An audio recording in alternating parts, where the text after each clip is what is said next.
आज खरं तर कल्याणमध्ये संपूर्ण तुम्ही कल्याण पूर्व पश्चिममध्ये जर बघाल तर डेंग्यूचे खूप सारे पेशंट प्रत्येक दवाखान्यात तुम्हाला बघायला मिळतील. एकेका घरात 2-2, 3-3 पेशंट असून 80-80 हजार रुपये लोकांना खर्च होतोय.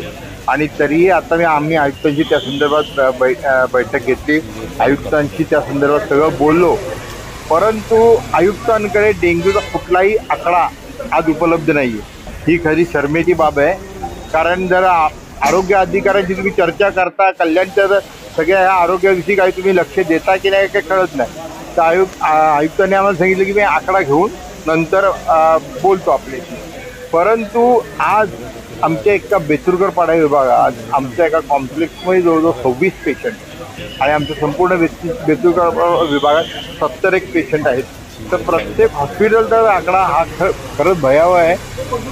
तसंच मलेरियाचे तापाच्या ज्या साथी बघतो आपण त्याही फार अतिशय दयनीय अवस्था आहे. आणि जर आपण महापालिकेच्या रुग्णालयात जर बोललो तर तिथे कुठल्याही प्रकारे रक्त उपलब्ध नाही. कुठलाही पेशंट तिथे ॲडमिट करून घेतला जात नाही. त्यामुळे लोकांना प्रायव्हेटला ॲडमिट करायला लागतं. आणि ते काही आज जर बघितलं तर शाळा नुकत्याच चालू झाल्यात.